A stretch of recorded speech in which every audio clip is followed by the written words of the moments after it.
Grabación. Ok. Bueno, pues ahora sí, buenas noches. Bienvenidos sean. Bueno, pues estamos aquí para compartir con ustedes un poco sobre el tema de nutrición. Voy a dejarlos con la presencia de mi estimada Jimena, compañera aquí de la RTFU, que va a presentar su taller de nutricional, de tu comida, tu salud. Entonces esperemos que se vaya a integrar un poquito más de personas y al final pues vayan a poner sus preguntas. Va a haber también, creo que ya hay un chat donde van a poder hacer preguntas también. Bueno, pues entonces los dejo en la presencia de mi estimada Jimena. Que tengan buenas noches. Hasta luego. Listo. Muchas gracias, Sergio. La saludo, Virginia, Lourdes, un gusto estar con ustedes. Como saben, el taller que vamos a estar trabajando por los siguientes 3 meses es un taller de nutrición enfocado al autocuidado tanto de hipertensión como de diabetes. Entonces, lo primero que estaremos haciendo será dar información general sobre estas dos condiciones, tanto la hipertensión como la diabetes, y luego abordar puntos muy claves, muy prácticos para poder hacer un autocuidado correcto de nuestra salud cuando presentamos estas condiciones o para prevenirlas, ¿ok? Si van teniendo dudas, por favor, siéntanse en confianza de levantar la mano, ya sea en las reacciones del chat, escribir sus preguntas en el chat de Zoom o en el de WhatsApp, o simplemente abrir el micrófono para poder externar su pregunta y con mucho gusto las estaremos resolviendo. Entonces, antes de empezar, me gustaría conocerlas un poco, saber qué las trajo a este taller, qué esperan aprender de este taller para ir aterrizando y concretando.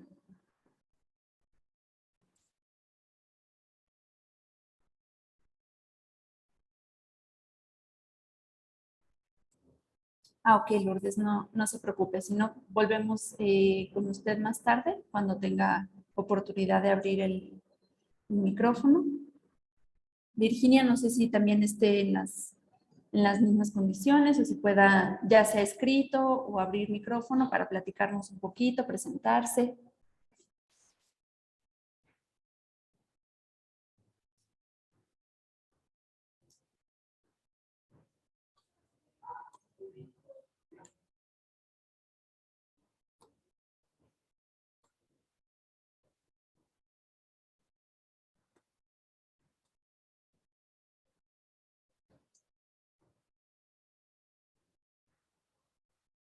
Ok, bueno, ya Lourdes nos está compartiendo aquí en el chat, ¿no?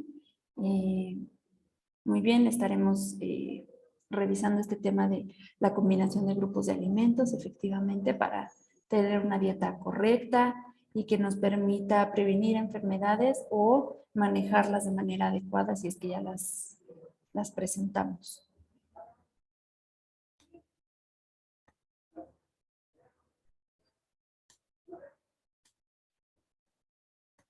Bien, ahora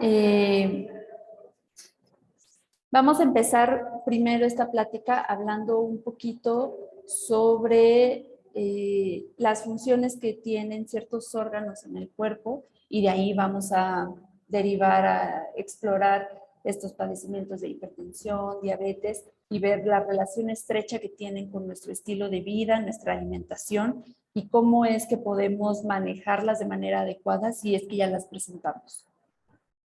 Entonces, primero que nada, es importante compartirles que la hipertensión es una de muchas enfermedades cardiovasculares, es decir, en donde el sistema circulatorio del cuerpo está alterado en su función por alguna condición externa o interna al organismo.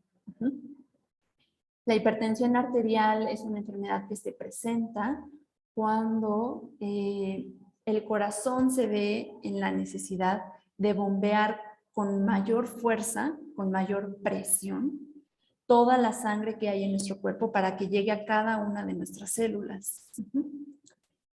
Tanto el corazón como los pulmones trabajan en conjunto porque el corazón lo que hace es enviar la sangre a los pulmones para que allí se cargue de oxígeno, se oxigene la sangre, y luego se encarga también el corazón de llevar esa sangre oxigenada a todo el cuerpo. Vamos a hacer una pequeña pausa, permítanme.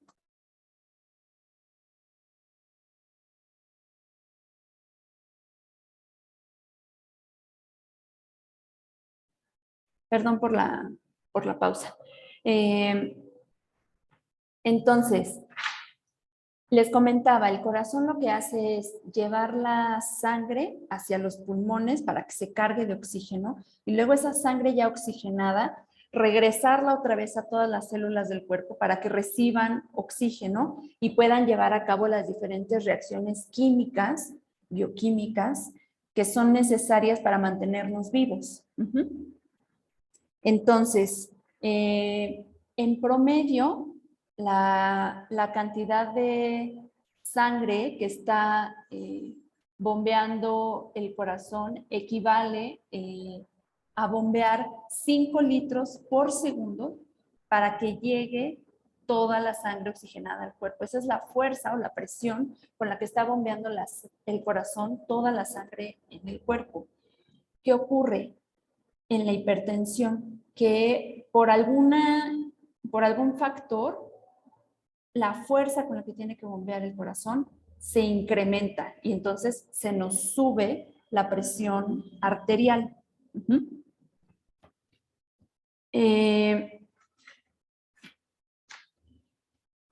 ¿Cuáles son algunos de esos factores que hacen que se eleve nuestra presión arterial? Estamos hablando de que el corazón bombea cierto volumen de sangre. Si nuestro volumen de sangre aumenta o disminuye, eso va a influir en la fuerza o la potencia con la que tiene que bombear el corazón para que llegue esa sangre a todo el cuerpo. Entonces, cuando estamos reteniendo líquidos, por ejemplo, porque comimos alimentos con exceso de sodio o porque nosotros le adicionamos sal a la comida o simplemente porque estamos deshidratados, el cuerpo tiene mecanismos para retener líquidos y no perderlos. Y en ese retener líquidos y no perderlos, se eleva la presión arterial. ¿Por qué? Porque hay mayor cantidad de volumen sanguíneo, de mayor cantidad de sangre que estar bombeando para llevar a todo el cuerpo. Entonces, ese es uno de los factores que puede elevar la presión arterial. Otro de los factores es cuando presentamos un exceso de peso. Llámese sobrepeso u obesidad en sus diferentes categorías. Un exceso de peso incrementa la presión con la que tiene que bombear el corazón para llevar sangre a todo el cuerpo. Tiene que hacer un esfuerzo extra el corazón para alcanzar todas las células en todos los rincones del cuerpo. Ese es otro de los factores que eleva la presión arterial. Les voy a poner un dibujito del corazón para aquellos que no lo conocían tan de cerca. Aquí está un esquema del corazón. Entonces, vemos que hay venas y hay arterias. ¿Y cuál es la diferencia entre unas y otras? Que unas llevan la sangre que tiene que cargarse de oxígeno y otras transportan la sangre ya oxigenada. Entonces, si se fijan, las arterias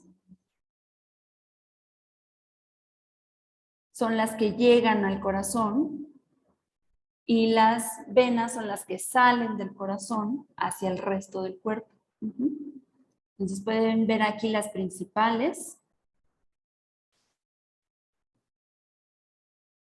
Y ven estas conexiones que hay entre venas y arterias con los pulmones, desde el corazón hacia los pulmones, porque recuerden que va a haber ese intercambio de oxígeno en la sangre. Muy bien. Entonces, ¿cuáles son algunos factores de riesgo para presentar hipertensión arterial? Ya habíamos revisado el sobrepeso, la obesidad, una dieta con exceso de sodio, porque nos hace retener líquidos y altera nuestro equilibrio hidroelectrolítico, así se llama, tiene un nombre espantoso. A lo que se refiere es, hay todo un equilibrio de la cantidad de líquidos que tenemos en el cuerpo, la cantidad de agua corporal, la cantidad de sangre que tenemos y la cantidad de electrolitos.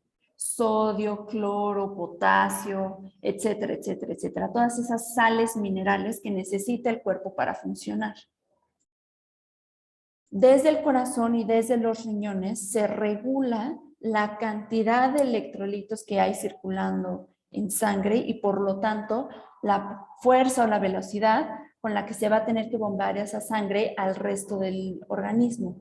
Entonces, una dieta con exceso de sodio va a afectar todo ese equilibrio y mi cuerpo, a manera de compensar ese desajuste que hubo, ese exceso que hubo en electrolitos, lo que hace es incrementar la presión de mi sangre para bombearla al resto del cuerpo. Otro de los factores de riesgo es el colesterol en sangre. Y aquí cabe aclarar que normalmente tenemos una idea equivocada de cómo es que se ve el colesterol en la sangre. Normalmente pensamos que están nuestras venas o nuestras arterias como tubos, como tuberías, y por la parte más externa se va acumulando grasa, como en la tubería de la cocina, por ejemplo, si echáramos agua caliente con aceite por ahí, veríamos que poco a poco en las paredes del tubo se va adhiriendo esa grasa. Pero ¿qué es lo que ocurre con nuestras venas y con nuestras arterias? Ocurre algo un poquitito distinto. Les vuelvo a poner un dibujo para que esto quede más claro. Aquí estamos. Entonces, en la parte de arriba vemos una arteria normal y abajo lo que vemos es una arteria obstruida. Normalmente pensamos que, déjenme ver, ¿dónde está?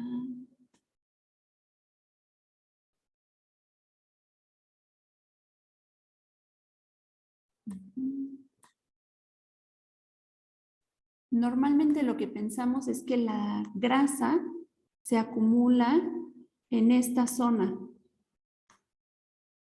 en la parte interior, justo por donde circula la sangre. Y no es así.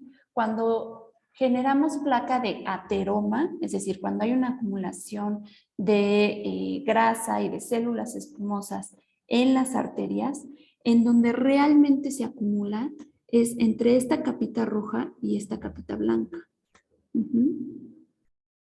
Por debajo se le llama así del endotelio vascular.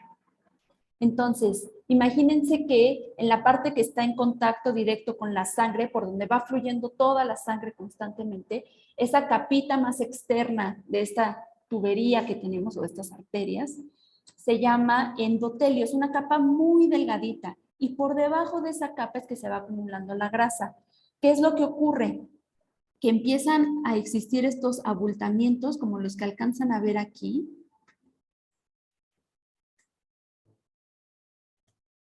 como esos que estoy circulando, que lo que hacen es que empujan esa capita final de las arterias hacia el interior de las arterias. Y si se fijan, queda mucho más estrecho el espacio por el cual circula la sangre. Por eso el corazón tiene que bombear con más fuerza, porque tiene que pasar por un espacio mucho más estrecho, a diferencia de cuando pasa por una arteria normal o no obstruida. Piénsenlo, por ejemplo, cuando están regando el jardín con una manguera, el agua circula a cierta velocidad en la manguera, si la manguera está sin ninguna obstrucción. En cuanto yo le pongo el dedo a la manguera para obstruir el orificio de la manguera a la mitad, la presión del agua aumenta, sale con mucha más potencia, sale más fuerte. Es lo mismo que tiene que hacer nuestro cuerpo para lograr que pase toda la sangre por ese orificio más pequeño. Entonces, por eso se eleva la presión arterial. Y el tener colesterol y triglicéridos elevados en sangre es un factor de riesgo para empezar a desarrollar esa capita de grasa por debajo del endotelio vascular y que entonces se va haciendo cada vez más estrecho el espacio por el cual pasa la sangre. ¿Ok? Entonces, ese es otro factor de riesgo. ¿Cuál es otro factor de riesgo? Fumar. Fumar es un factor de riesgo directamente asociado con hipertensión arterial. ¿Por qué? Porque las sustancias que entran al cuerpo y que se metabolizan en el cuerpo al momento de fumar o de consumir tabaco, lo que ocurre es que hacen mucho más frágil esa capita que les mencionaba del endotelio vascular. Y entonces, otra vez, en esa capita del endotelio vascular se empiezan a producir un montón de moléculas, se llaman citoquinas o citocinas proinflamatorias, que como su nombre lo dice, generan un estado de inflamación en el cuerpo. Entonces, todo ese estado de inflamación en el cuerpo, entre las reacciones que provoca es elevar la presión arterial. Otro factor de riesgo es la inactividad física. ¿Por qué? La actividad física no nada más se refiere a hacer ejercicio, eso lo vamos a explorar a lo largo de esta sesión, pero la actividad física no nada más se refiere a ir al gimnasio, a levantar pesas o salirme al parque a correr 20 kilómetros. Actividad física se refiere a todo aquello, toda aquella actividad o todo aquel movimiento que me representa un gasto mayor a estar en reposo. Entonces, el estar aquí moviendo mis brazos, ¿no?, mientras estoy sentada platicando con ustedes, eso ya es actividad física. Para yo alcanzar unas recomendaciones de actividad física que lo que hacen es mejorar mi estado de salud, mi condición física y prevenir enfermedades, etcétera, etcétera, yo tendría que estar realizando esa actividad física de mover los brazos por cierto periodo de tiempo y a cierta velocidad para generar todos esos efectos positivos a nivel celular, a nivel bioquímico, a nivel de endorfinas, etcétera, para obtener todos esos beneficios a la salud de realizar actividad física. El corazón es un músculo, así como los músculos de nuestros brazos, los bíceps, los cuádriceps, los glúteos, los abdominales, las pantorrillas, todos esos son músculos y el corazón también lo es. Es un tejido muscular liso, así se le llama, pero es un tejido muscular al fin y al cabo, que todo el tiempo está en constante contracción y relajación. Está bombeando constantemente. Es un músculo. Entonces, si yo realizo actividad física a cierta intensidad, a cierta velocidad, por cierto tiempo, yo le doy tono muscular al corazón. Así como yo puedo trabajar ciertas repeticiones para fortalecer el bíceps, por ejemplo, y que se me note aquí el conejo de Popeye, lo mismo puedo hacer con los músculos de mi corazón. Si yo hago cierto tipo de ejercicio, puedo darle tono muscular a todo ese tejido cardíaco. Y entonces, ¿qué ocurre? Cuando hacemos ejercicio, por ejemplo, en brazos, de estar levantando pesas, ¿no?, o simplemente hacer esta contracción, yo estoy generando un tono muscular. Y entonces, ¿qué ocurre? Que si al principio a mí levantar 10 kilos de un jalón me costaba trabajo, una vez que yo desarrollo tono muscular, levantar 10 kilos resulta muy fácil y puedo levantar 20 sin un mayor esfuerzo. Eso mismo pasa con el tono muscular del corazón. Si yo empiezo a hacer ejercicio y a darle tono muscular, de repente bombear la sangre me representa menos esfuerzo. Requiero de hacer menos esfuerzo, requiero menos desgaste para poder bombear la misma cantidad de sangre a todo el cuerpo. Entonces, por eso la inactividad física es un factor de riesgo para hipertensión arterial. ¿Por qué? Porque entonces mi corazón no tiene tono muscular y se va a cansar más rápido, va a ser un sobreesfuerzo para bombear la misma cantidad de sangre a todas las células de mi cuerpo. Y un último factor de riesgo para la hipertensión arterial es la diabetes. Y aquí es donde se juntan o hacen mancuerna, una mancuerna negativa o no deseable, estas dos enfermedades o estas dos condiciones. ¿Qué ocurre con la diabetes? Denme un segundito porque en el chat de WhatsApp hay alguien pidiendo los datos para entrar a la sala. Voy a hacer una pequeña pausa para enviar los datos y enseguida continuamos.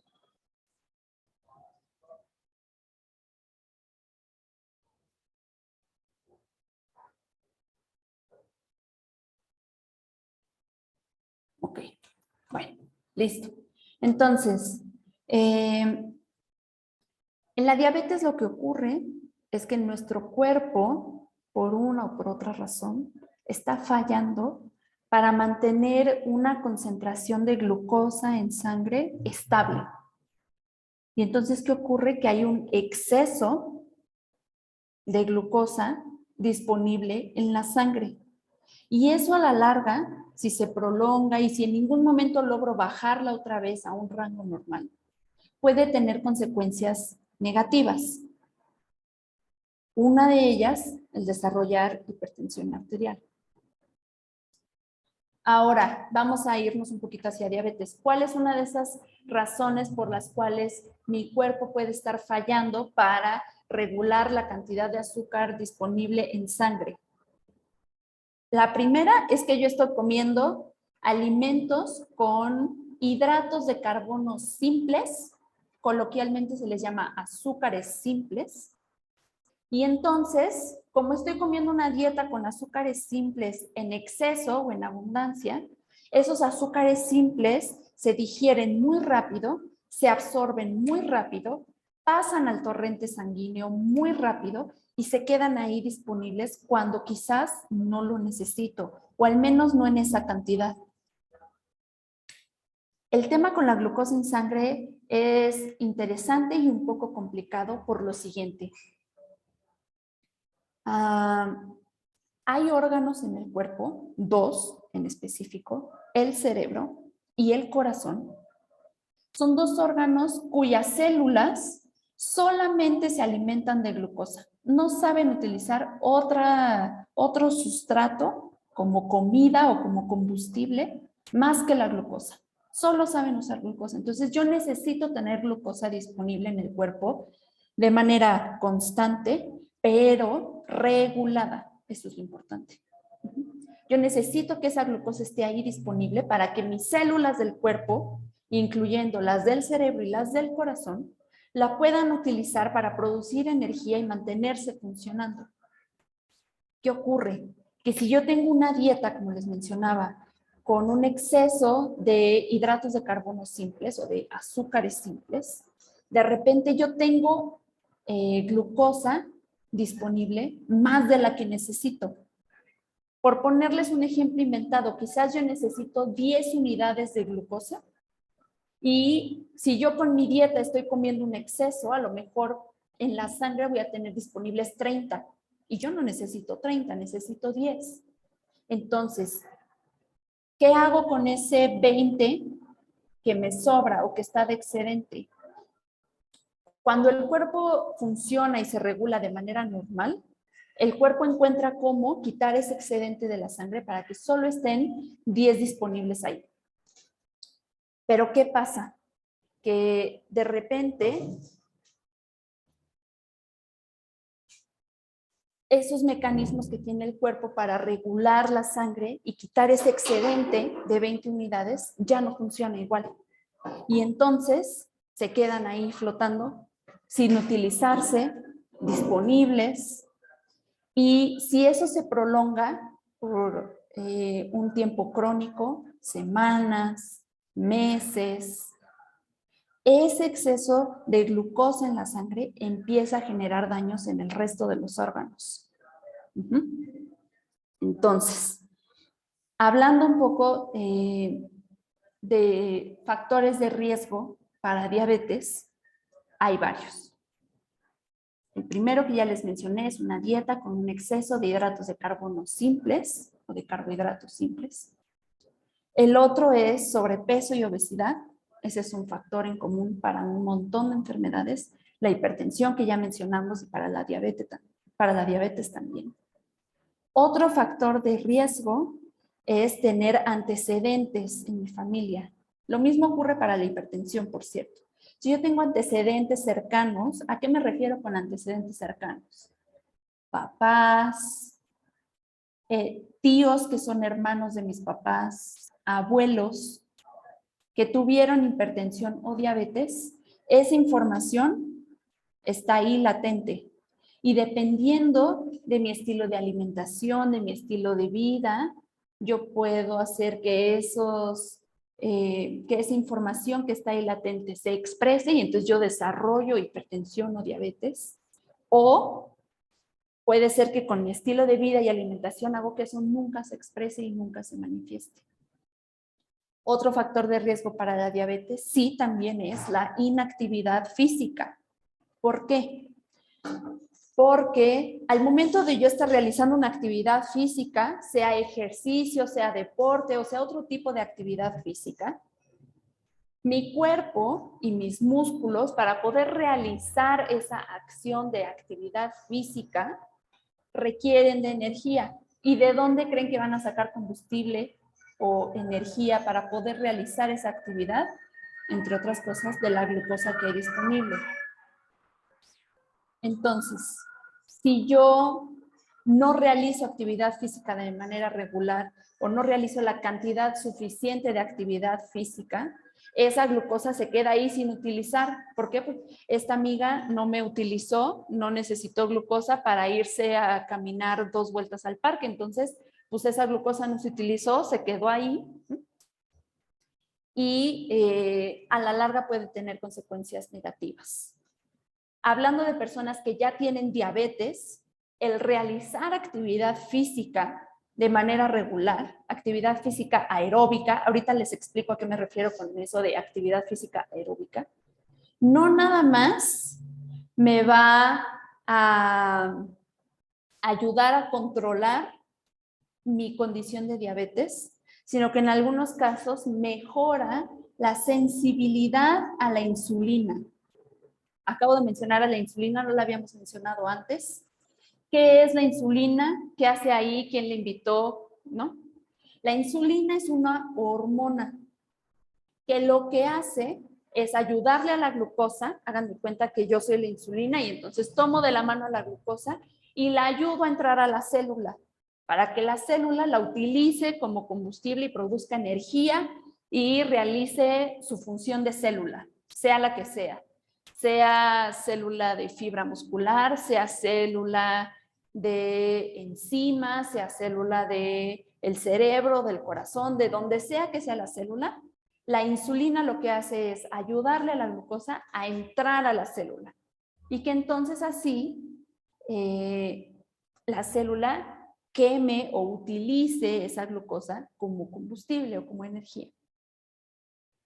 Les repito, cuando realizamos actividad física aeróbica de manera regular, mejoramos esa sensibilidad a la insulina. Entonces, si yo ya tengo diabetes y tengo un problema para meter las glucosas a mis células y por eso me queda ahí la glucosa elevada en sangre todo el tiempo, Si yo realizo ejercicio, ayuda a que mi cuerpo diga, ay, tenemos insulina, vamos a utilizarla para meter esta glucosa a las células y que no se quede ahí flotando en la sangre la glucosa eternamente.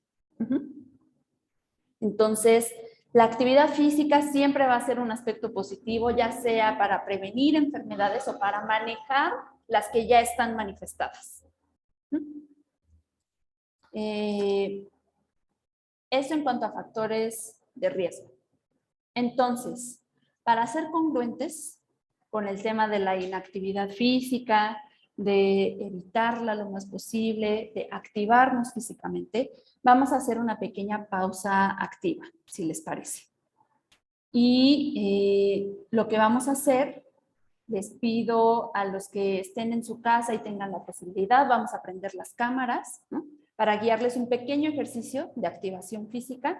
Ya estamos aquí, ya tenemos 40 y tantos minutos sentadotes, entonces vamos a pararnos tantito, activarnos físicamente y luego nos volvemos a sentar, ¿ok? Entonces, voy a abrir tantito aquí la cámara. Eso es. Muy bien. Y entonces ahora, déjenme ver si lo puedo poner en altavoz para no estar enchufada a los audífonos. Un segundo.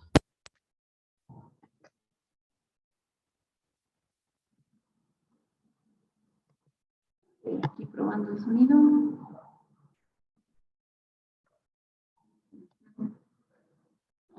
Entonces, vamos a ver. Vamos, si estamos sentados, vamos a pararnos tantito de la silla. Hacemos la sillita a un lado. Y entonces, lo primero que vamos a hacer es separar los pies al ancho de la cadera, las puntas de los pies, yendo hacia el frente, que no tenga yo los pies ni de bailarina hacia abiertos, ni los pies hacia adentro. Los pies rectos, paralelos. Voy a levantar mis brazos, inhalo, tomo aire, entrelazo mis dedos y me estiro hacia arriba. Exhalo, suelto y bajo los brazos por frente. Otra vez, inhalo, subo mis brazos, entrelazo los dedos, empujo hacia el techo, me paro de puntitas. Exhalo, suelto y bajo los brazos. Última vez, inhalo, subo, me estiro, empujo. Exhalo, suelto y bajo. Voy a separar el compás de mis piernas un poquito más ancho que mis hombros. Y lo que voy a hacer es primero con su mano izquierda voy a inhalar y a inclinarme un poquito sobre el costado. Regreso, exhalo. Hago una pausa. Inhalo, exhalo, estiro. Inhalo, exhalo. Y así me voy. Estirando hacia la izquierda y hacia la derecha. 1 y 2. Eso es.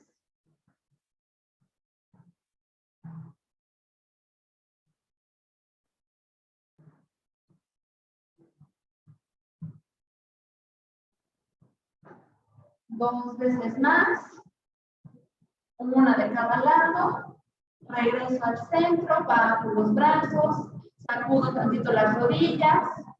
Muy bien. Ahora, me voy a poner de lado para que vean. Con los pies separados, así como los teníamos, puntas de los pies viendo hacia el frente, alineados con mis rodillas. Voy a subir los brazos. Y al exhalar me voy a inclinar hacia el frente hasta que mi espalda esté paralela con el piso. No voy a bajar más. Si tengo una silla enfrente y me puedo agarrar del respaldo de la silla, mejor aún. Inhalo, exhalo y bajo. Barbilla ligeramente hacia el pecho para que no se lastimen las cervicales. ¿Ok? Y me quedo ahí un minutito. Estirando. Alargo, como si me jalara la cabeza un poquito hacia el frente. Alargo. Si hay molestia en la parte posterior de las piernas, flexiono ligeramente las rodillas, ¿ok?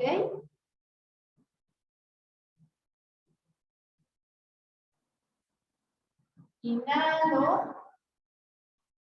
Exhalo. Voy a meter el ombligo hacia la espalda. Voy a encorvar mi espalda. Barbilla hacia el pecho. Voy subiendo redondito. Lo último que sube es la cabeza. Muy bien. Listo, ya nos podemos sentar otra vez.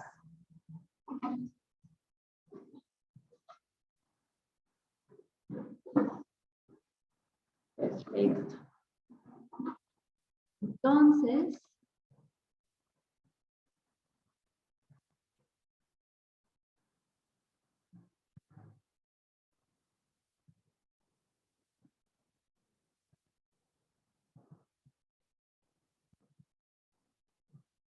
muy bien. Entonces, lo que vamos a hacer, creo que se perdió tantito el video. Denme un segundo.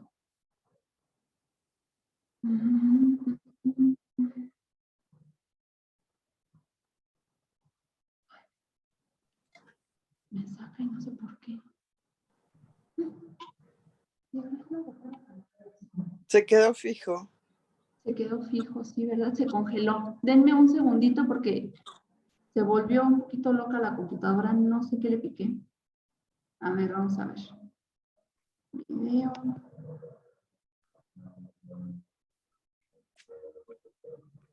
A ver, en teoría... Ay, ¿por qué me está? Vamos a ver.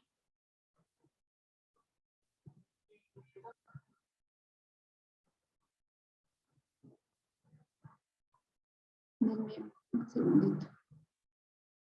No sé qué hice para quitar esto. Espérenme. Esto ya.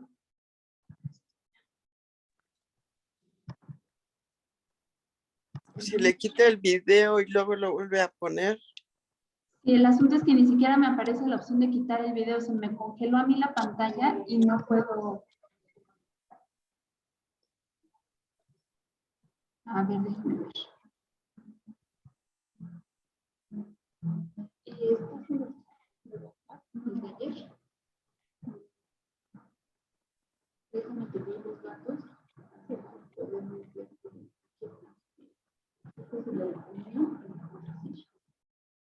Ok, entonces vamos a ver.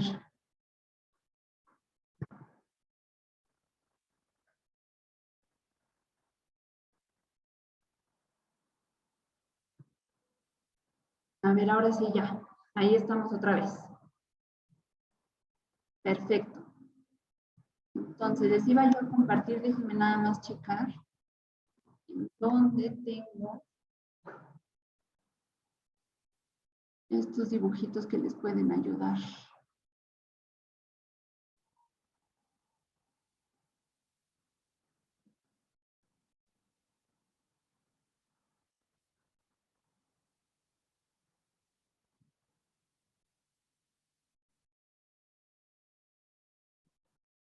A ver.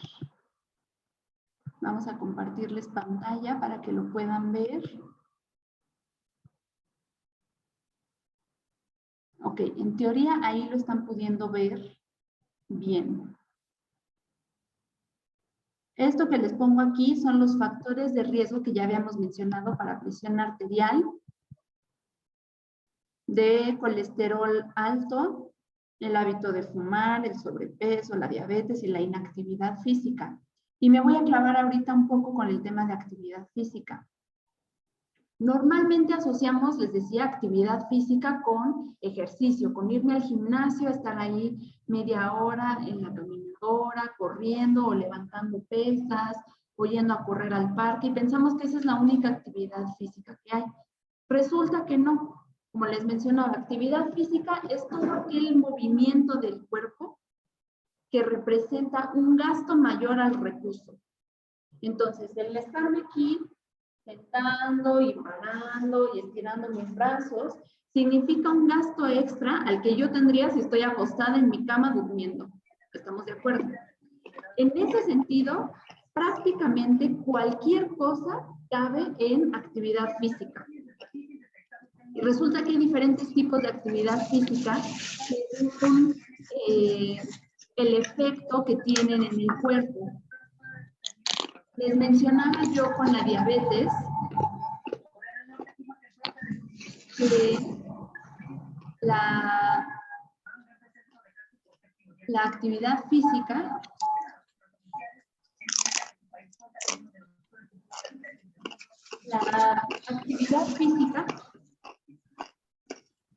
aeróbica es la que mejor funciona para manejo de diabetes, de hipertensión, si es que ya se presentan estas condiciones, o para prevenirlas. ¿Y qué es el ejercicio aeróbico? Es aquel ejercicio que me exige o me representa un esfuerzo cardiopulmonar. Entonces, todo aquel ejercicio en el que de repente se eleva mi frecuencia respiratoria, todo aquel ejercicio en el que empiezo a sentir que late más rápido el corazón, ese es ejercicio aeróbico.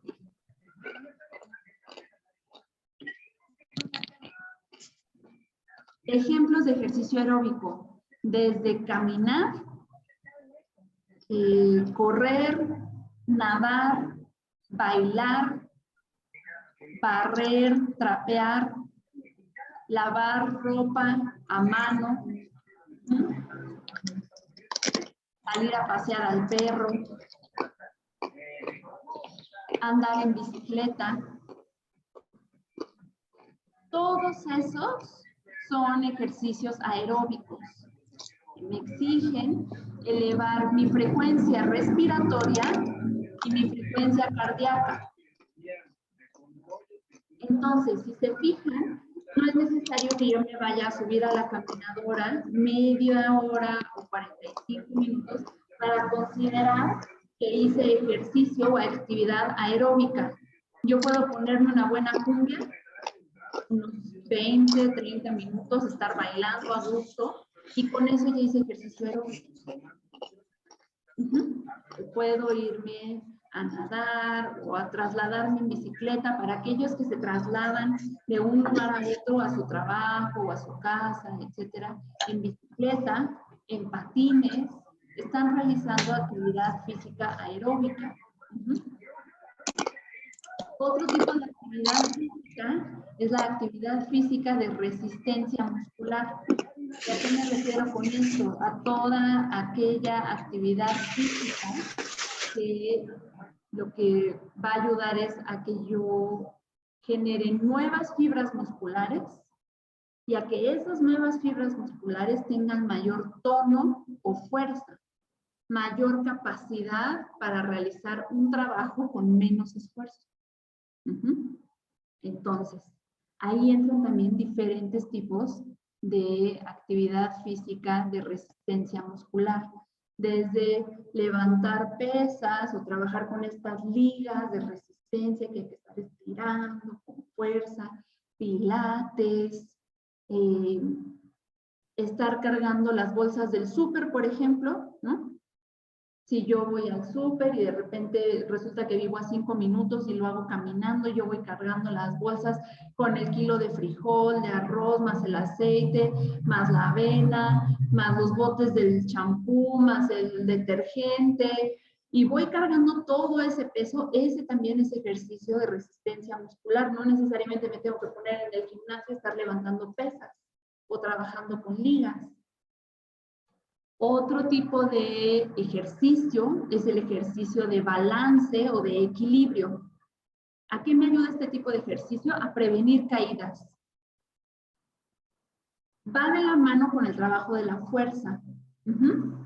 Si yo tengo fuerza en los cuádriceps, en los músculos de las piernas, si yo tengo fuerza en glúteos y en los músculos de la espalda, ¿qué ocurre? Que si yo voy caminando y me tropiezo, si tengo fuerza en los músculos y tengo equilibrio, puedo resistirme a la caída.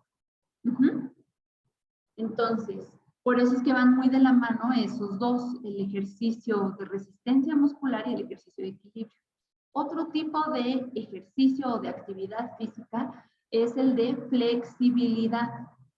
Es decir, que una cadena muscular o un músculo pueda alcanzar su rango máximo de movimiento.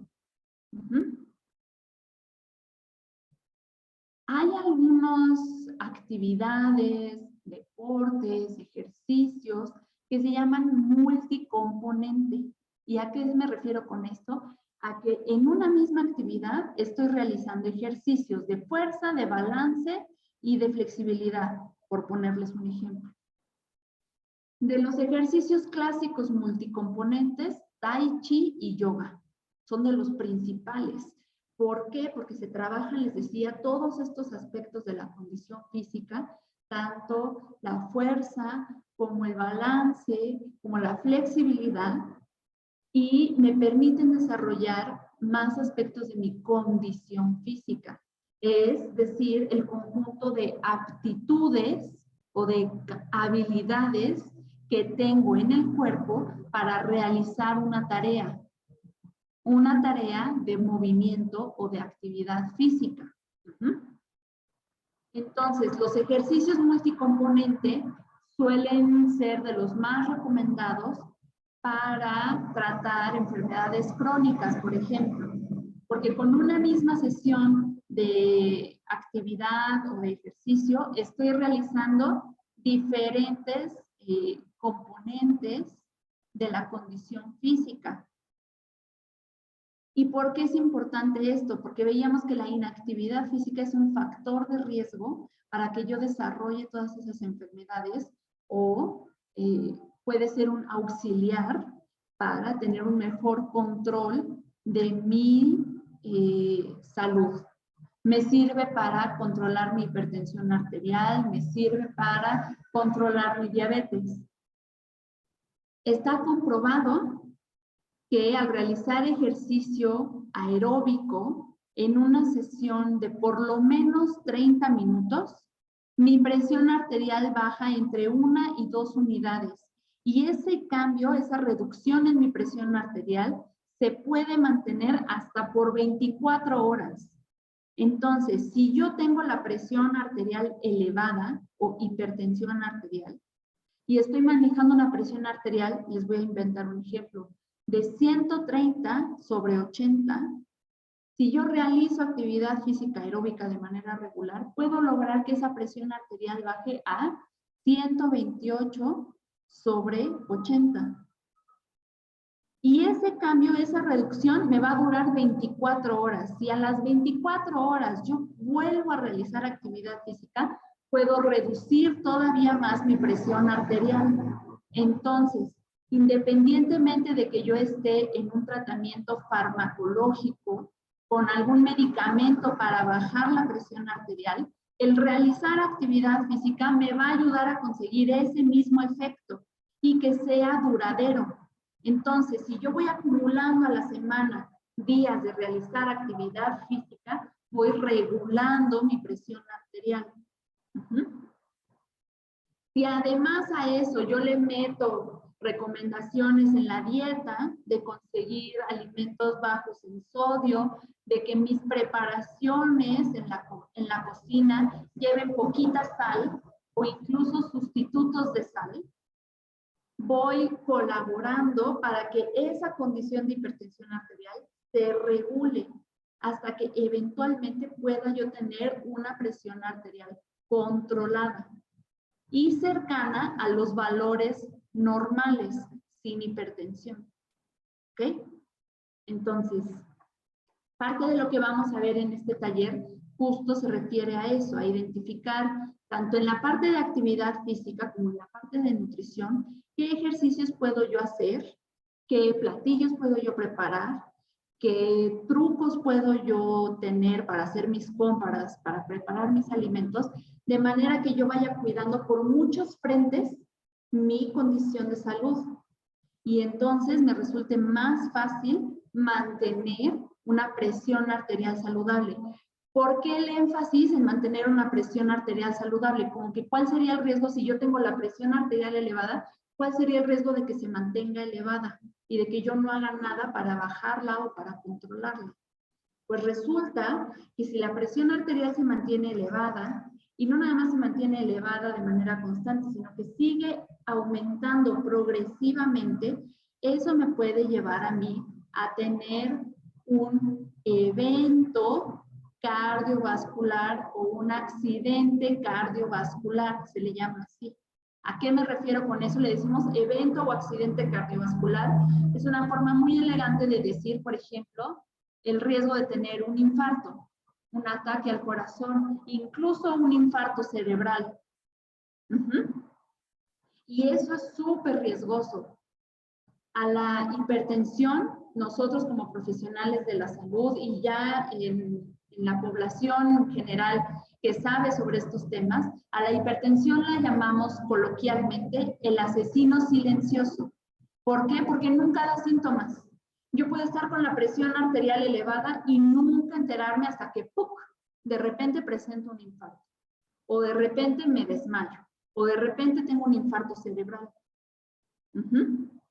Entonces, dado que no presenta síntomas, no es como que me empiezan a salir verrugas o me empiezo a poner de color verde. No hay nada a simple vista que me indique que mi presión arterial está elevada, a menos de que yo me la esté midiendo a cada rato. Pero si yo no tengo ese hábito, puedo no enterarme nunca de que mi presión arterial está elevada y nada más de repente presentar uno de estos eventos o accidentes cardiovasculares.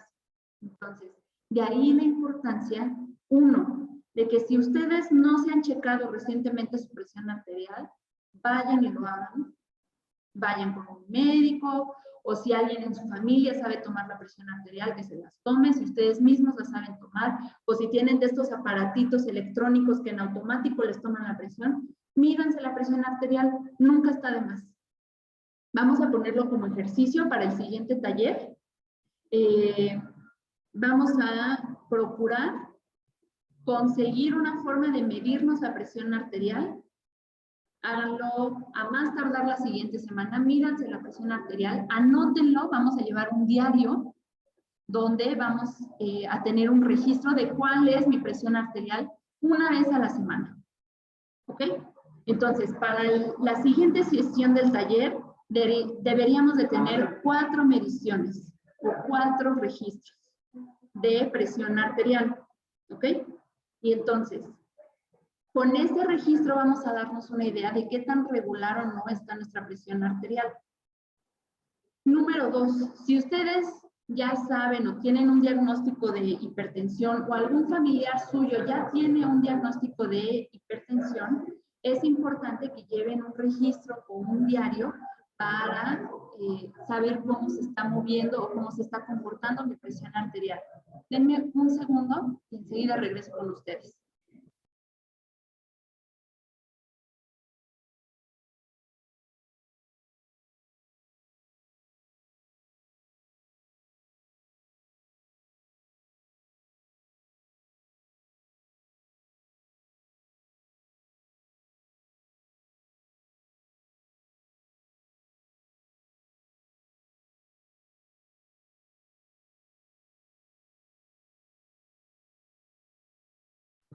Listo, una disculpa.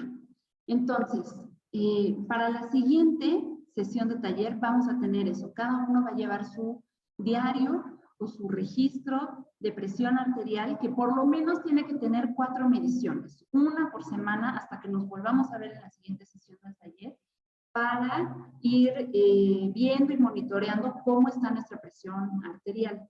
Nuestra presión arterial, además de todos estos factores que ya les comenté, se puede elevar por otros factores también. Por ejemplo, si yo estoy pasando por una situación de estrés, de angustia o de ansiedad, eso también eleva la presión arterial. Entonces, cuando tomen su medición de presión arterial, van a registrar las siguientes cosas. Primero, ¿cuál es la medición? La presión arterial se mide con 2 cifras, una más grande y otra más chica. Una corresponde a la presión sistólica y otra a la presión diastólica. Cuando les toman la presión, les dicen, por ejemplo, tu presión arterial está normal, tienes 110/70. Así es como se lee o se interpreta la presión arterial, con esas dos cifras. Entonces, lo primero que van a anotar es la cifra de su presión arterial. Van a anotar a qué hora les están tomando la presión arterial, si es en la mañana, en la tarde o en la noche. Si se están tomando la presión arterial, por ponerles un ejemplo, después de comer o antes de comer, o si se están tomando la presión arterial a media mañana, por ejemplo, que ya desayunaron, ya pasó tiempo de que desayunaron, todavía no comen nada y falta tiempo para la hora de la comida, también lo anotan. Pongan la hora exacta a la que les están tomando la presión arterial. Y esas condiciones, si comieron antes o si todavía no comen al momento de que les toman la presión arterial. Y por último, su estado de ánimo al momento de que les tomen la presión arterial. Normalmente, si es algo que no hacen con frecuencia, se pone uno nervioso y entonces se sube tantito la presión arterial. No se espanten, pero anoten eso mientras les están tomando la presión. Anoten cómo se están sintiendo en ese momento. Ahorita, hoy, viernes, a las 8:10 de la noche, todavía no ceno, me estoy tomando la presión arterial y estoy estresada por el trabajo, o estoy nerviosa porque tengo miedo de que me tomen la presión arterial, o estoy tranquila, estoy relajada, estoy sentada en el sillón de mi sala y me están tomando la presión arterial. Anoten cómo está su estado de ánimo, cómo se encuentran, cómo se sienten al momento de que les toman la presión arterial. Esas 4 cositas van a anotar en su diario y lo vamos a revisar en la siguiente sesión del taller, ¿ok? Entonces, les repito, se los pongo aquí en el chat, tanto del Zoom como de WhatsApp. Lo primero que van a registrar es la medición de la presión arterial. Por ejemplo, 110/70. Luego van a tomar a qué hora del día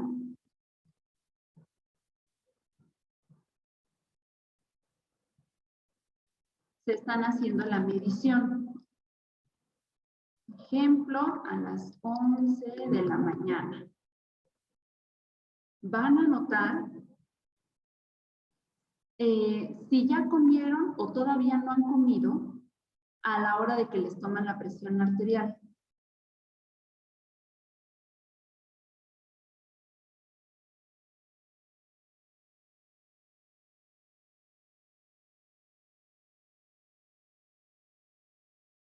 Y por último, su estado de ánimo al momento de que les están tomando la medición.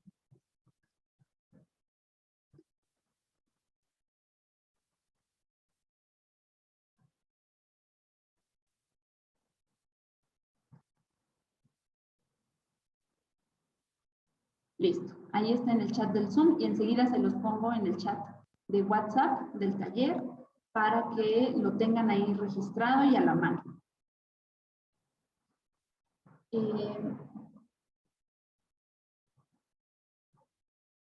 La idea con el manejo de enfermedades como lo es la hipertensión arterial es la detección oportuna o la detección temprana. Les decía, no da síntomas y entonces lo más importante es detectarlo a tiempo. Si sale la presión arterial elevada, puede ser por muchas razones, les decía, o porque estén estresados, o porque ya tienen hipertensión arterial, o porque todavía no comen y ya tienen 6 horas de ayuno y ya les están rugiendo las tripas, y a lo mejor es eso, que tengo hambre y que todavía no como o no ingiero alimentos. No se asusten, no se espanten, vamos a llevar esas mediciones una por semana y las vamos a revisar en el siguiente taller.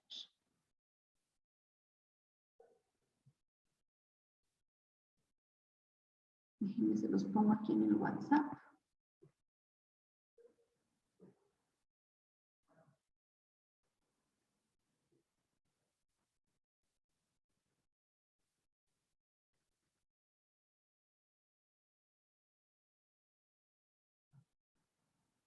Muy bien.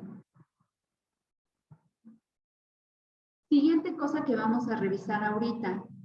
Los que gusten participar o abrir su micrófono o escribir en el chat, ya sea el de Zoom o el de WhatsApp, anoten qué tipo de actividades físicas realizan. Si alguno de ustedes tiene como costumbre salir a caminar al parque todos los días, o si alguno de ustedes tiene mascota, por ejemplo, y entonces 3 veces al día salen a pasear con el perro, por poner un ejemplo, o si van a clases de natación, si van a clases de yoga, de zumba, si se transportan en bici, pongan ahí o participen aquí en el chat y cuéntenos, platíquenos qué tipo de actividad física realizan. Vamos a dar unos minutitos para que todos puedan participar.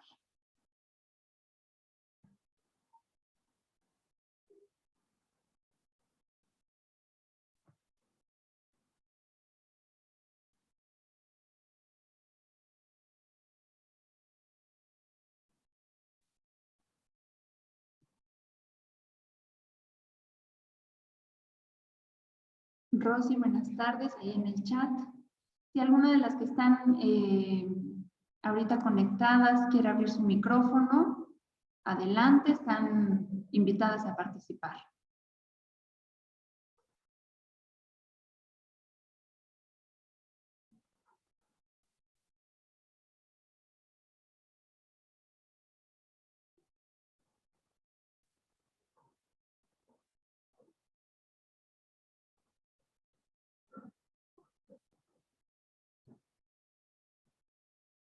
¿Alguien que se anime?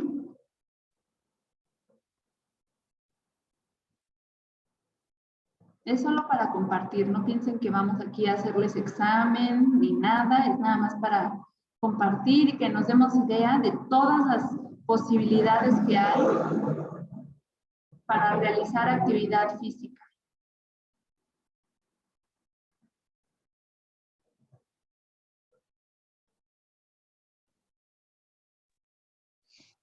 Yo hago yoga. Perfecto, hace yoga. Muy bien, ¿cuántos días de la semana? Platíquenos. En ocasiones hago 5 veces, pero muchas veces no puedo hacer la actividad y son 3 veces a la semana. Bien. Ok, perfecto. Y platíquenos un poquito cuánto dura su clase, qué tipo de yoga hace, puede que sea Kundalini o Hatha Yoga. Platíquenos un poquito más. Hago Hatha Yoga. Muy bien. Dura 1 hora Ok. Perfecto, muy bien. y en ocasiones hacemos estiramientos, Ujú. otras veces hacemos gimnasia psicofísica, va variando. Perfecto. Muy bien. Muy bien, pues muchas gracias por compartirnos. A ver, platíqueme nada más algo más. Para ir a su clase de yoga, ¿cómo se transporta? ¿En camión, en metro, a pie? En metro y en trolebús. Perfecto. Ok. Muy bien, muy bien. ¿Cuál es su nombre, perdón? Mi nombre es Irene Rangel. Perfecto, Irene. Muchísimas gracias por compartir. Vamos viendo aquí en el chat, nos está compartiendo Rosy. Dice, soy de presión alta y camino 3 veces por semana, media hora. Y ejercicios para la circulación, 15 diarios. Creo que ahorita no puede abrir su micrófono y por eso nos escribe en el chat. No la quiero complicar más, pero si nos puede platicar esos ejercicios para la circulación, cómo son o qué tipo de ejercicios realiza. Platíquenos un poquito. Y en lo que lo escribe, no sé si alguien más se quiere animar a platicarnos.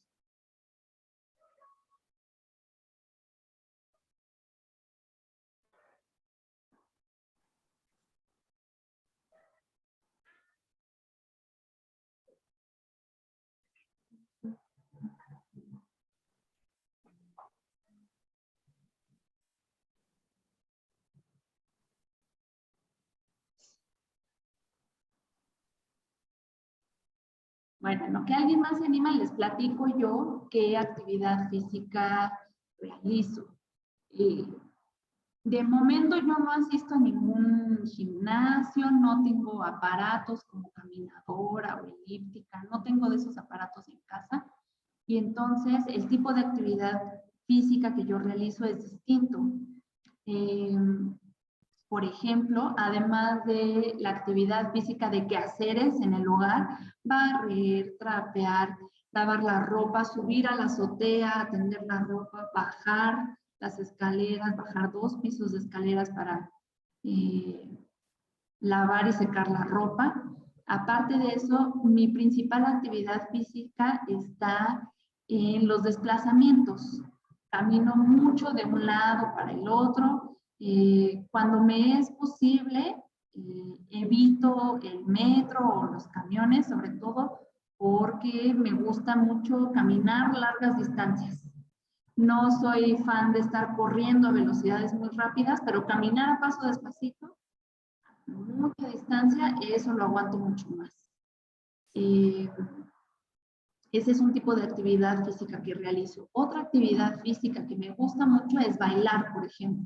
Entonces procuro una vez a la semana bailar entre 45 minutos, 1 hora, y la música que puedo llegar a bailar varía desde cumbias, rock and roll, salsa, a veces incluso cancioncitas más lentas, de danzón o de bolero, pero siempre bailar es una actividad que me gusta mucho realizar. Vamos a ver si una persona más se anima a platicarnos aquí en el Zoom qué actividades físicas realizan.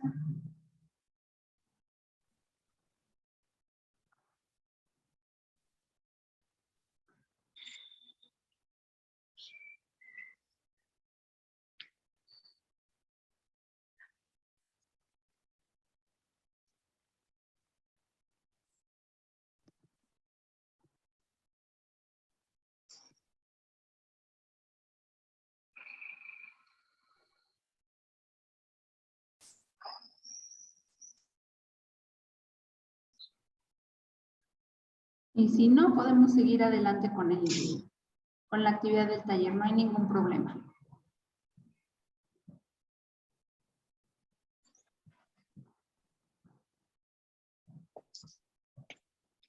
Ok, entonces, déjenme ver si aquí encuentro. Vamos a ver. ¿Dónde estamos? ¿Dónde estamos?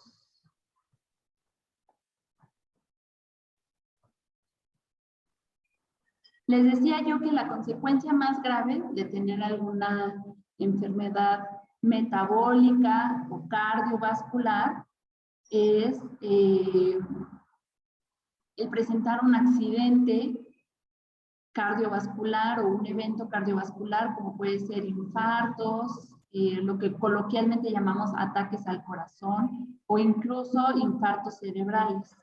Y resulta que, como no todos estamos conscientes de cuál es nuestra presión arterial, nos puede ocurrir en personas aparentemente sanas. Y por eso es importante identificar algunos de los síntomas que se manifiestan antes de que ocurra un ataque al corazón. Un ataque al corazón no, vaya, se presenta de manera repentina, digamos, no es como que llevo varios días con ardor de garganta y de repente ya al tercer día, mi tos de perro, ¿no? No pasa así con los ataques al corazón. Se presentan de manera repentina, pero no de manera súbita. Es decir, hay unos pequeños síntomas previos antes de que se manifieste como tal el ataque o el infarto cardíaco. Y entonces les voy a compartir aquí una imagen con algunos de los síntomas que se suelen presentar, sobre todo para que, ya sea para ustedes o para algún familiar, o simplemente para que si los identifican en algún miembro de su comunidad o de su círculo social más cercano, sepan qué hacer, ¿ok? El primero de los síntomas, el clásico, es el dolor en el pecho.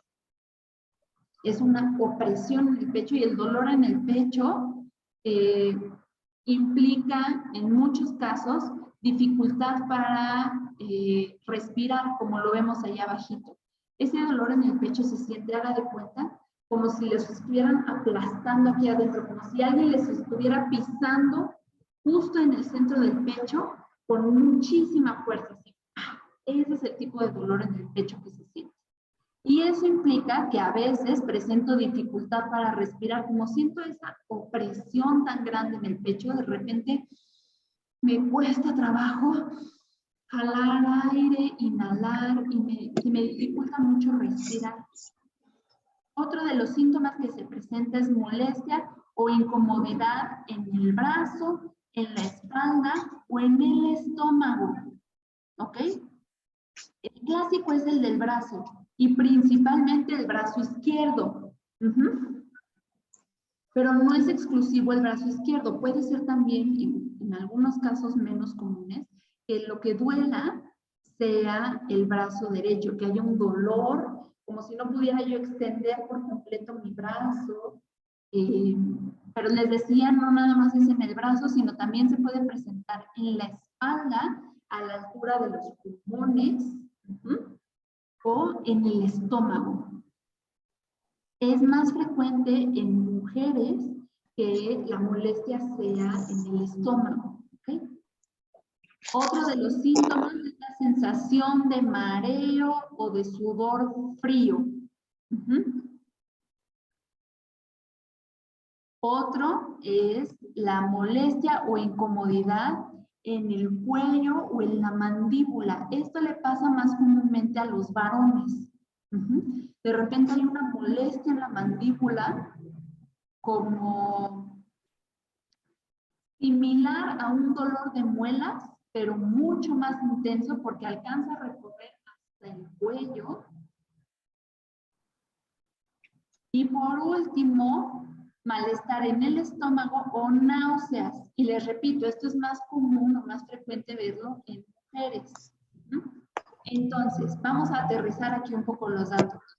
Si de repente un día amanezco y tengo náuseas, no significa que me va a dar un ataque al corazón. No se espanten tampoco, ¿ok? Puede existir esa molestia en el estómago o esa sensación de náuseas y que no necesariamente representa un riesgo de ataque cardíaco. ¿Qué es lo que importa aquí? Que se presenten 2 o más de estos síntomas al mismo tiempo. Si de repente me duele la cabeza en la mañana y en la tarde me duele el estómago, el dolor de la cabeza en una de esas es porque estuve mucho tiempo bajo la luz del sol y me dio insolación o golpe de calor. Y en la tarde, si estoy deshidratada o si no he comido y ya se me pasó la hora de la comida, ya tengo demasiadas horas de ayuno y me está rugiendo la tripa, ese malestar del estómago está asociado a eso, no necesariamente es un riesgo de ataque al corazón. Lo que importa aquí es que se presenten 2 o más al mismo tiempo, es decir, si yo estoy sintiendo el dolor en el pecho y aparte el malestar en el estómago y aparte las náuseas, eso es un signo de alarma. Y ahí la importancia de que conozcan su presión arterial normal o regular. Si su presión arterial es normal, 110/70, o por debajo de 120/80, esa es una presión arterial normal. Y de repente tengo un malestar en el estómago, puedo estar segura de que ese malestar en el estómago es una cosa aislada. No tengo riesgo de un ataque cardiovascular, ¿me explico? Pero si yo tengo la presión arterial elevada y de repente presento 2 o 3 o más de esos síntomas al mismo tiempo, es una señal de riesgo de ataque al corazón. Y lo que hay que hacer es inmediatamente al hospital. Emergencias, llamar a una ambulancia, si la ambulancia se tarda en llegar, conseguir cómo trasladarme a un hospital a urgencias. ¿Por qué? Porque hay riesgo de un ataque al corazón. Entonces, por eso les resalto la importancia de tomarse ustedes la presión arterial y no está de más que en los miembros de su familia o amigos cercanos también les hagan esta recomendación. chécate la presión, por no dejar. Hay farmacias en las que este servicio lo dan de manera gratuita. La toma de presión arterial. Si ustedes no tienen el aparato o el equipo en casa para tomarse la presión arterial, pueden acudir a una farmacia y en muchos casos sin costo les hacen esta medición. ¿Sí?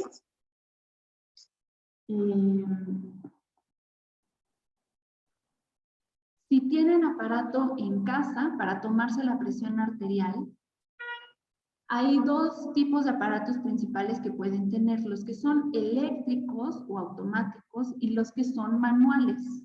Con los eléctricos, en los que uno nada más mete el bracito y el aparato solito se infla, toma la presión en una pantallita digital y luego se desinfla y yo puedo sacar mi brazo.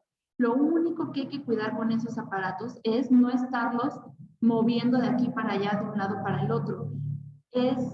Lo más recomendable es mantenerlos en un lugar fijo, moverlos lo menos posible y que sea sobre una superficie plana. No acostarlos ni guardarlos boca abajo ni de lado, sino que estén en un mismo lugar fijo y en una superficie plana, para que ahí se tomen las mediciones, porque este cambio de posiciones, o si de repente se me cae o se voltea, etcétera, estos aparatos digitales son muy sensibles y se descalibran fácilmente. ¿Okay? La otra opción es que a lo mejor tienen en casa un aparatito manual para tomar la presión arterial, como el que les voy a mostrar aquí. Normalmente viene, se le llama así, baumanómetro o esfingomanómetro, a este aparatito, que es el clásico que tenemos los doctores, para tomarnos la presión arterial. Es este brazalete que se coloca alrededor del brazo, con esta bombita se infla, se hace una lectura con el estetoscopio y así se toma la presión arterial de forma manual. Si ustedes tienen en casa un aparatito como estos y lo saben utilizar, les sugiero, enséñenle a alguien más a tomar la presión arterial. Si ustedes ya saben cómo hacerlo, pueden enseñarle a sus hijos, a sus nietos, a la vecina, a la comadre. Siempre hay alguien a quien le podemos enseñar a tomar la presión arterial, si es que nosotros ya estamos capacitados para eso. Y si no, podemos tomar un pequeño cursito para aprender a tomar la presión arterial de forma manual, si es que no podemos comprar estos aparatos digitales que ya la toman solitos. No sé si para la siguiente sesión del taller la mayoría de ustedes estén en posibilidades de asistir de manera presencial al taller. Si es el caso, yo con mucho gusto les ofrezco tomar aquí la presión arterial para estarla monitoreando y enseñarles a tomar la presión arterial. Y si por alguna razón no está en este momento en su posibilidad tomar el taller de manera presencial, pues les puedo dejar algunos videitos, tutoriales muy explicativos, muy didácticos, para que sepan cómo es que se toma la presión arterial. Y lo mismo para la glucosa. También existen aparatitos para estar monitoreando la glucosa. Y les repito, si estamos aquí para la siguiente sesión de manera presencial, le podemos dedicar un tiempo del taller a hacer esas mediciones y tomarlo aquí presencialmente. Y si no, pues también lo pueden solicitar como servicio en farmacias o aprender a hacerlo con algún familiar, por ejemplo. Ahora, otro punto importante en el taller que vamos a estar trabajando.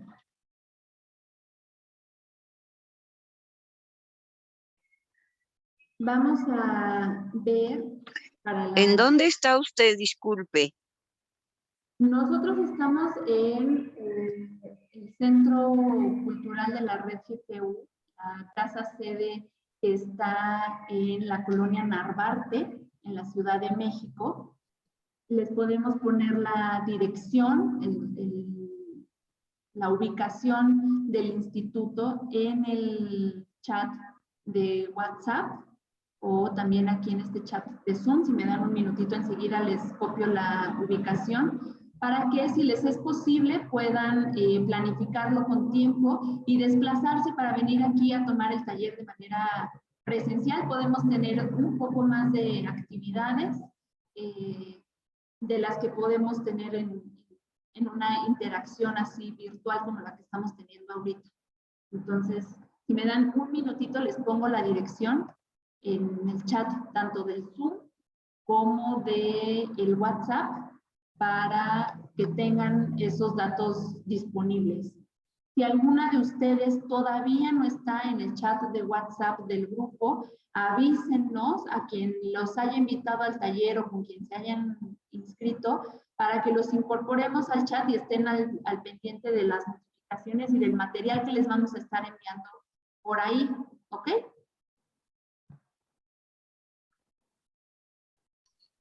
Gracias. No hay de qué.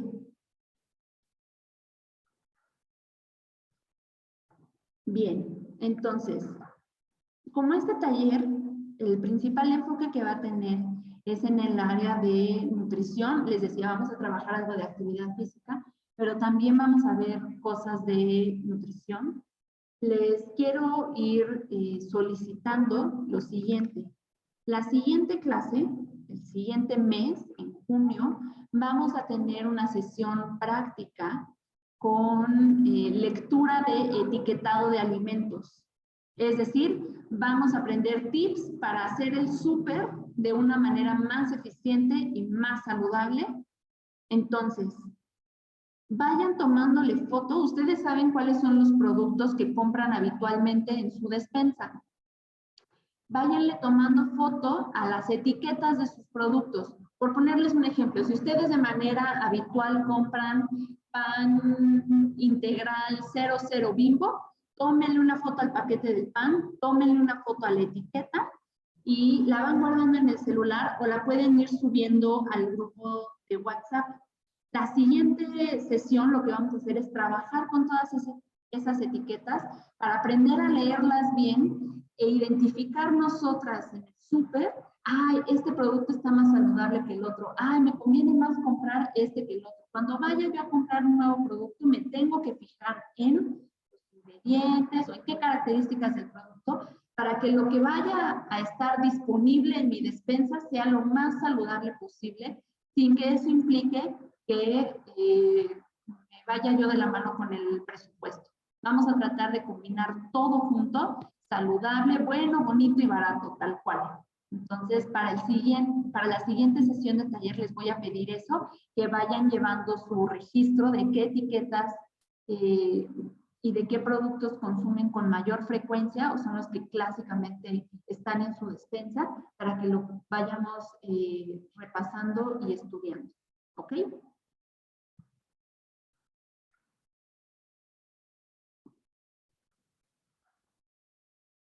Bien.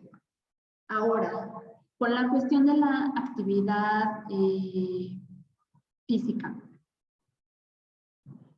Una de las cosas más importantes para reducir el riesgo de que mi hipertensión arterial o mi diabetes se descontrolen, o si todavía no las presento, para prevenir que yo las presente en algún momento, lo más importante es combatir, uno, el sedentarismo y dos, la inactividad física.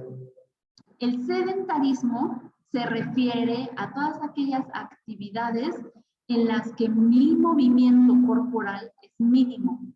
Ejemplo, estar sentada aquí frente a la pantalla del Zoom, oyendo a una muchacha hablarme de hipertensión arterial y de diabetes, y estar sentada y sentada largo tiempo sin hacer mayor movimiento.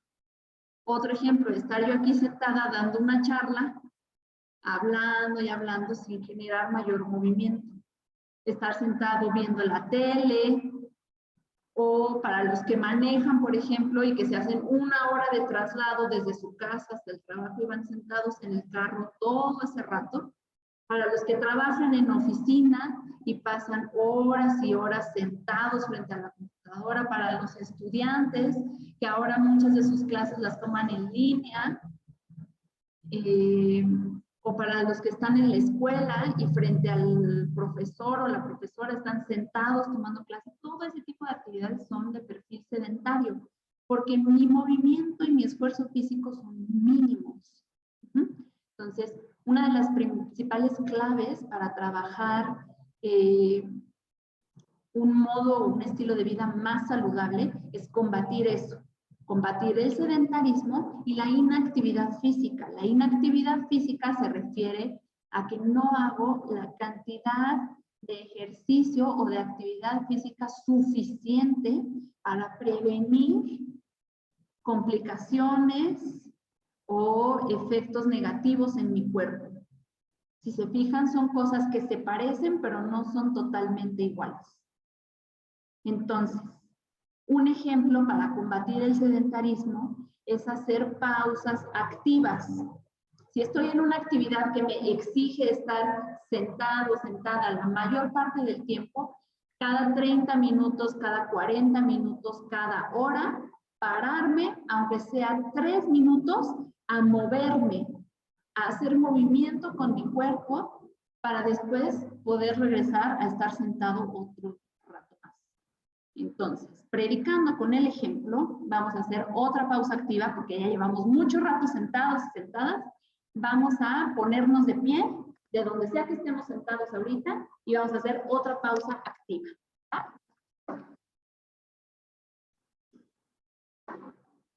Siguiente pausa activa, de pie, pies separados al ancho de la cadera. Otra vez, alineando puntas de los pies viendo hacia el frente, que mis pies no estén abiertos o cerrados hacia adentro. Alineando los pies hacia el frente.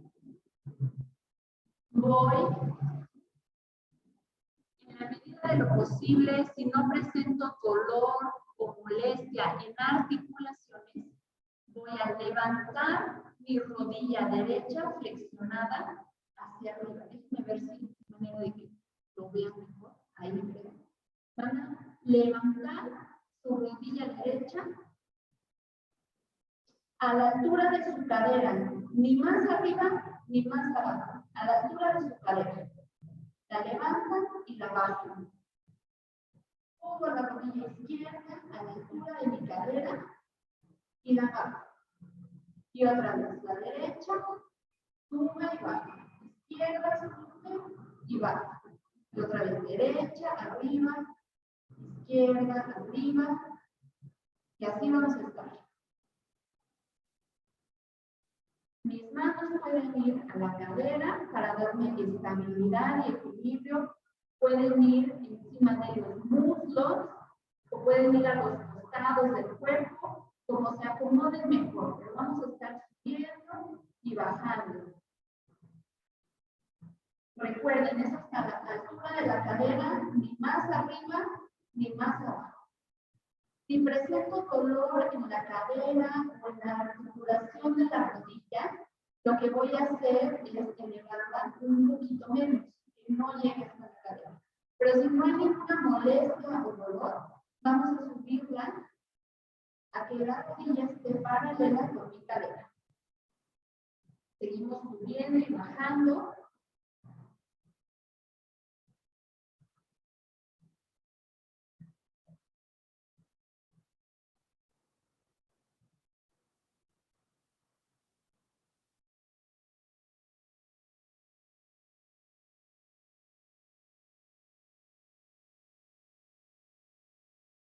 ¿Cómo van? ¿Ya se están cansando un poquito?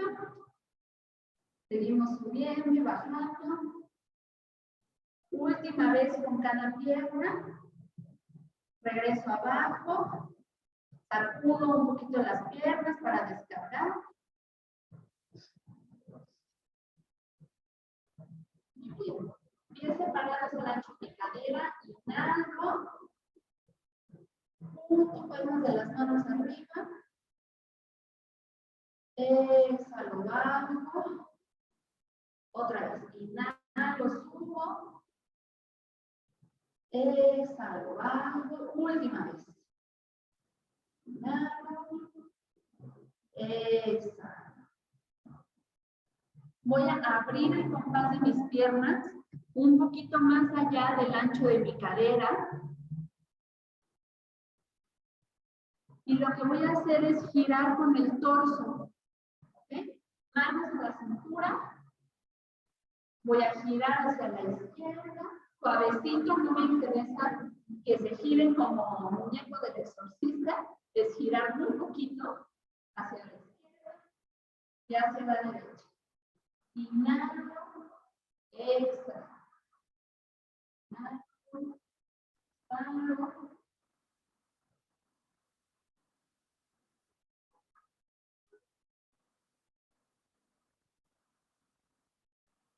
Regreso al centro, voy a extender mis brazos en lo horizontal, que estén mis manos a la altura de mis hombros y voy a hacer circulitos hacia adentro y hacia afuera. Hacia adentro y hacia afuera. Hacia adentro, hacia afuera, y me voy a quedar con los brazos ahí. Voy a contar hasta 30 y voy a dejar los brazos ahí. Y voy a contar despacito, nada de que 1, 2, 3, 4, 5, nada. Vamos a contar despacito. 30, 29, 28, 27, 26, 25, 24, 23. Mientras sigo contando, es importante que los dedos de las palmas de sus manos estén totalmente separados, abiertos. ¿En cuánto vamos? ¿Quién ya está llevando la cuenta ahí en el Zoom? Llevamos 18, 17, 6, 15,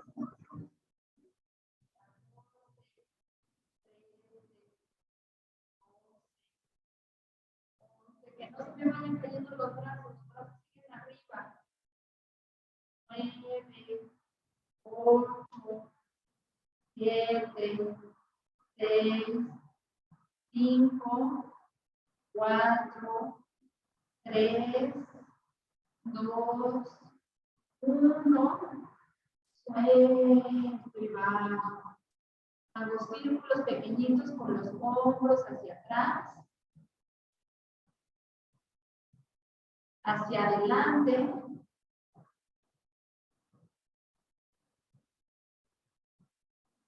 Suelto. Y me puedo volver a sentar.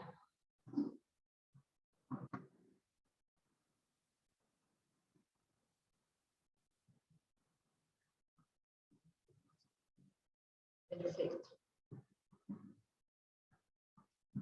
Entonces, ¿cuáles son algunas de las cosas que vamos a ver en cuanto a nutrición en el taller? Además de trabajar con los alimentos y su etiquetado, vamos a revisar qué tipo de preparaciones son las más saludables y cuáles son aquellas que debemos consumir con moderación o incluso evitar por el alto contenido de sodio, de grasas saturadas, de hidratos de carbono simples. Vamos a identificar también cuáles son aquellos alimentos que tienen un mayor contenido de fibra, por ejemplo, que siempre es muy recomendable y muy saludable para mantener nuestra salud cardiovascular.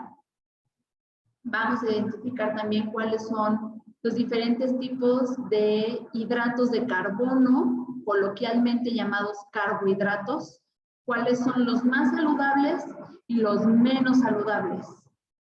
Normalmente tenemos la creencia de que los carbohidratos en general son malos y hay que evitarlos, y lo cierto es que hay algunos carbohidratos que son buenos para la salud que no me ponen en riesgo de desarrollar enfermedades, que me ayudan a mantener una dieta completa, equilibrada, suficiente.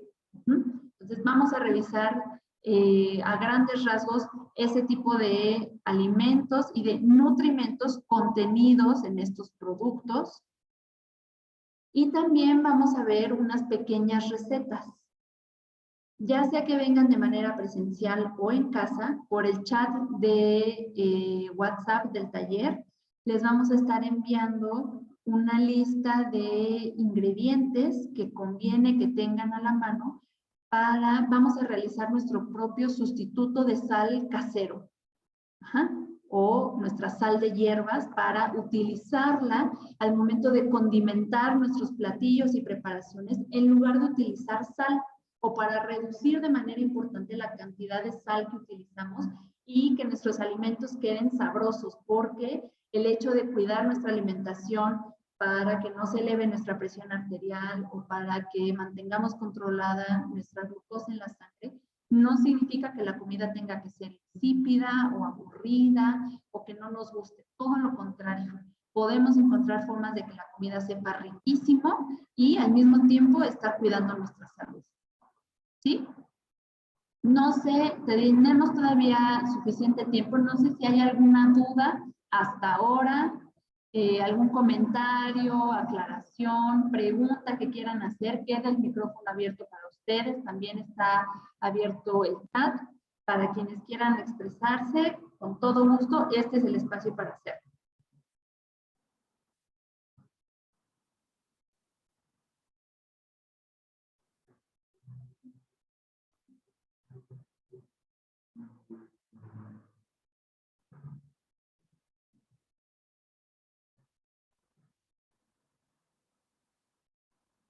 Todo súper claro, ni una duda.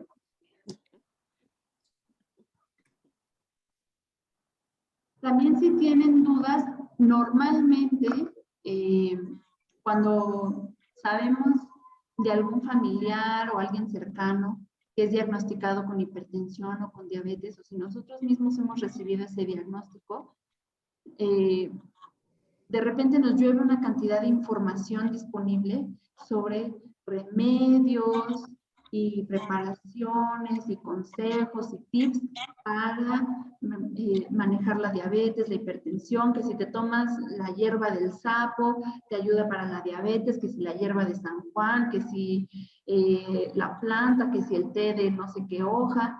Esas dudas también las pueden verter aquí con toda confianza para que vayamos aclarando cuáles de estos remedios naturales sirven, bajo qué condiciones es óptimo utilizarlos y bajo qué condiciones no se recomienda utilizarlos porque nos pueden perjudicar más que beneficiar. Entonces, todo ese tipo de preguntas también los pueden verter aquí con toda la confianza.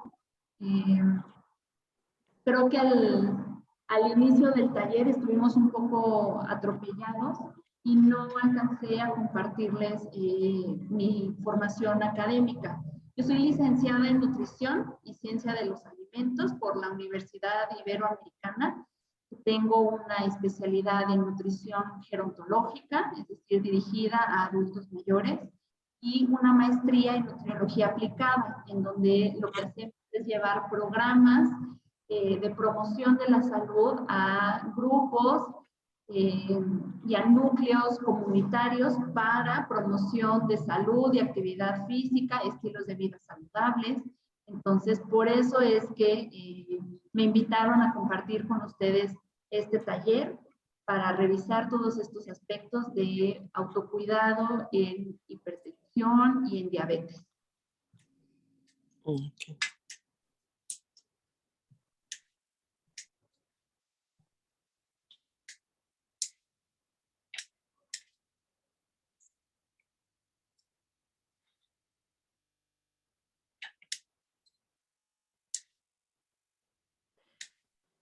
Estoy viendo en el chat que Rosy nos compartió cuáles eran esos ejercicios para la circulación acostada, hacer bicicletas, subir y bajar las piernas, círculos con las piernas. Eso es súper importante también.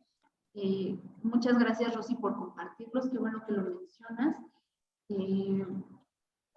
Ya sea que estemos con actividades a lo largo del día sentados o de pie, caminando, trasladándonos, lo cierto es que la mayor parte del tiempo, la mayor parte de horas en el día, las pasamos en una posición en la que la cabeza está por encima del resto de nuestro cuerpo.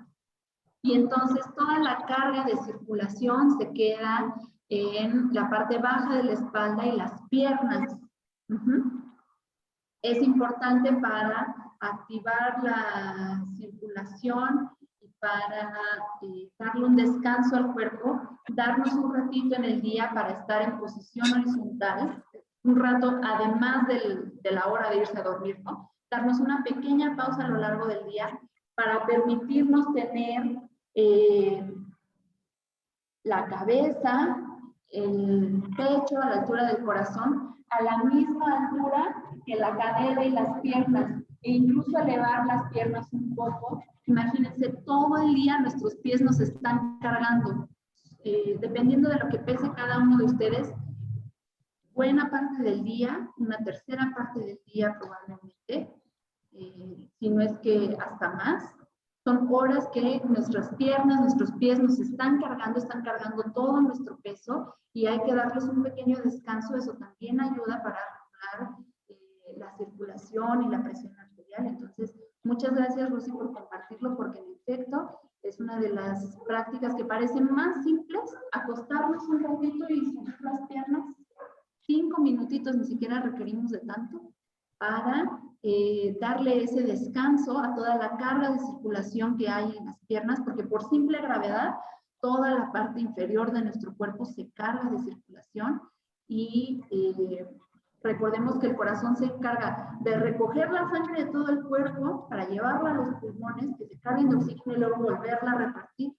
Entonces, para la parte de repartirla al resto del cuerpo, la sangre oxigenada, la gravedad le puede ayudar al cuerpo porque la sangre va bajando y demás. Pero para recoger toda la sangre y llevarla otra vez a los pulmones a oxigenarla, el cuerpo tiene que hacer un esfuerzo adicional. Si estamos constantemente en posición vertical, de pie o sentados, entonces siempre ayuda a darle un empujoncito ahí al cuerpo, manteniendo unos minutitos posición horizontal, en tanto no sea posible. Si estamos trabajando en la oficina, pues quién sabe qué tan bien se vea, ¿no? Que de repente nos acostemos tantito y subamos los pies al escritorio, quién sabe qué tan raro se vea, pero llegando a casa después de venir caminando del mercado, de bajarnos del camión o lo que sea, en donde podamos sentarnos y estirar tantito las piernas, será un muy buen descanso para el cuerpo. Ok.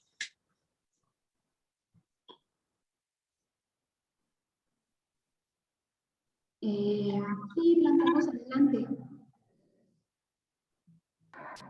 Buenas noches, profesora. Buenas noches a todos.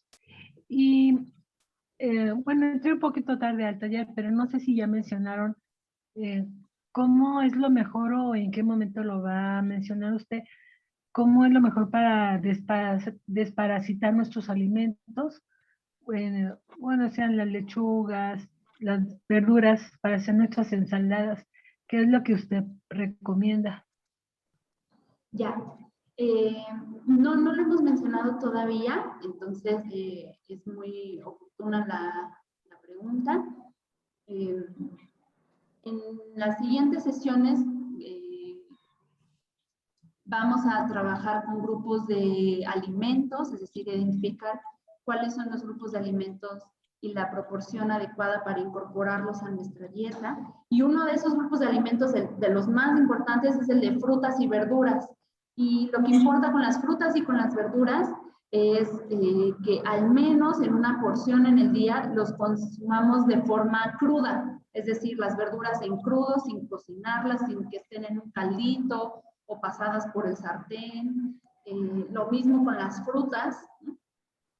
Y en el caso de las verduras hay diferentes técnicas para desparasitarlas o para desinfectarlas y y que sean seguras para nuestro consumo. Hay en la actualidad un montón de técnicas y de recursos disponibles para hacerlo. Existen desde los desinfectantes que contienen aceites esenciales de cítricos, como huesos de limón, de toronja, los aceites esenciales también de las cáscaras de estos cítricos, que por simple concentración de pH tienen un efecto antibacteriano o antimicrobiano. También existen, por ejemplo, los desinfectantes que trabajan con ozono. Son unas maquinitas que tienen una manguerita con una piedrita al final. Y entonces esa piedrita, ¿no?, se sumerge en el agua donde estoy lavando mi lechuga, por ejemplo. Y al momento de activar la maquinita, a través de esa piedrita se empiezan a expulsar burbujitas de ozono, que son moléculas de oxígeno, con un oxígeno más del que están habitualmente en el agua, y entonces por eso saca burbujitas. Y ese ozono también tiene propiedades antimicrobianas. También existen los desinfectantes que utilizan luz ultravioleta, hay quienes utilizan yodo, o incluso agua clorada con una concentración mínima de cloro para desinfectar los vegetales. Si gusta, en la siguiente sesión que trabajemos cuando corresponda trabajar con los grupos de alimentos, podemos explorarlo más a fondo, pero existe una variedad ahora ya muy amplia de métodos y de ingredientes y recursos que podemos utilizar para desinfectar y desparasitar nuestros alimentos. Y a veces combinar uno o más métodos resulta el doble o el triple de efectivo que si nada más nos quedamos con uno, ¿no? Entonces, también dependiendo del tiempo que tengamos disponible para dedicarle a estas actividades, podemos mezclar más de un método, pero si gustas, Blanca, con mucho gusto, cuando revisemos grupos de alimentos lo exploramos más a fondo. ¿Te parecería bien? Sí, claro, excelente, gracias. No hay de qué. Pues si no hay más dudas, ni por el chat, ni aquí abriendo micrófono, con esto cerramos la sesión de trabajo de hoy y nos vemos el siguiente mes, el cuarto viernes de junio. Recuerden que para entonces tenemos que llevar nuestro diario de mediciones de presión arterial, 1 a la semana. Entonces, en total tendríamos que tener 4 mediciones de presión arterial con las características que ya pusimos ahí en el chat. La medida en números de la presión arterial, a qué hora me tomé la presión arterial, en qué condiciones estaba yo, en ayuno o recién comiendo, y luego cuál era mi estado de ánimo cuando me tomaron la presión arterial. Estaba yo nerviosa, estresada, relajada, etcétera. Y también váyanle tomando foto a los productos de su despensa, a los que consumen más en mayor cantidad o con más frecuencia, para que en la siguiente sesión que vemos etiquetado de alimentos podamos hacer un análisis de cómo estamos haciendo nuestras compras y cómo mejorar nuestra forma de comprar para que lo que esté en nuestra despensa sea lo más saludable posible y a un bajo costo. ¿Ok? Ok. Muchas gracias. Gracias a usted, Irene. Muy buenas noches para todos. La grabación se las estaremos también mandando al chat, la grabación de la sesión de hoy. Muchas gracias a todos y buenas noches. Buenas noches, gracias.